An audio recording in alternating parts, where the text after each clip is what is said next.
வாத்தியாரே இந்த படத்தை பற்றி ஒரு சில வார்த்தைகளை சொல்லணும் அப்படின்னா, நலன் குமாரசாமி டைரக்ஷனில் படம் வந்திருக்கு. கார்த்திக் சத்யராஜ் அண்ட் ராஜ்கிரண், கிருத்தி ஷெட்டி மற்றும் பலர் நடிச்சிருக்காங்க. குறிப்பாக இந்த படத்தோடைய மையக்கரு அப்படி என்ன அப்படின்னு சொல்லிட்டு பார்த்தோன்னா, 2018 ஸ்டெர்லைட் போராட்டத்தை இந்த படத்துலையும் வச்சிருக்காங்க. பட் என்ன சிக்கல் அப்படின்னு சொல்லிட்டு பார்த்தோம்னா, அந்த போராட்டத்தை அந்த மக்களுடைய எழுச்சியை காமிக்கிற மாதிரிலாம் இல்லை.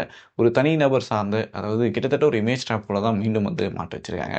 அதுவும் சாதாரண ஒரு இமேஜ் இல்லை. தமிழ்நாட்டை ஆண்ட, தமிழ்நாட்டில் மிகப்பெரிய ஒரு நடிகராக போற்றப்பட்ட எம்ஜிஆர் அவர்களுடைய வாத்தியார் அப்படின்னு செல்லமாக அழைக்கக்கூடிய அவர் எப்படி காப்பாற்றுறாரு அப்படின்ற ஒரு லாஜிக்கை தான் எடுத்துகிட்டு வந்திருக்காங்க. என்ன சிக்கல் அப்படின்னு சொல்லிட்டு பார்த்தோம்னா, எல்லாமும் சிக்கலாக தான் இருக்குது. ஏன்னா மீண்டும் மக்களை அரசியல்படுத்தாமல் ஒரு ஹீரோ வருவார். அந்த ஹீரோ எல்லாத்தையும் பார்த்துப்பார். அந்த ஹீரோ நம்ம காப்பாற்றுவார் அப்படின்ற ஒரு ட்ராப்புக்குள்ளே தான் மாட்ட வைக்கிறாங்க. அந்த ஹீரோ நல்லவர் வல்லவர், அவர் எல்லாத்தையுமே அறிஞ்சவர், நியாயம் தவறாதவர், கடமை கண்ணியம் கட்டுப்பாடு அப்படிலாம் இருந்தவர் அப்படின்னு சொல்லிட்டு சொல்கிறாங்க. பட் அவருடைய ஆட்சி காலத்தை பற்றி அவருடைய இமேஜை அப்படி செட் பண்ணதுக்கு அப்படி கொஞ்சம் ஹிஸ்ட்ரியை புரட்டி பார்த்தோன்னா என்னென்ன பண்ணியிருக்காரு அப்படின்றது தெரியும்.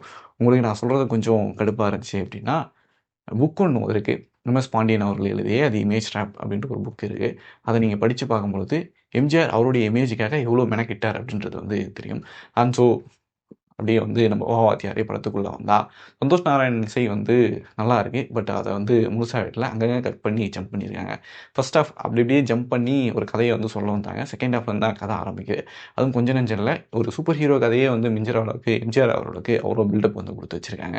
இதெல்லாம் நம்மளை சோதிக்குது, ரொம்பவே சோதிக்குது. எப்படா படம் முடியும் அப்படின்ற ஒரு ரேஞ்ச் தான் இருந்துச்சு.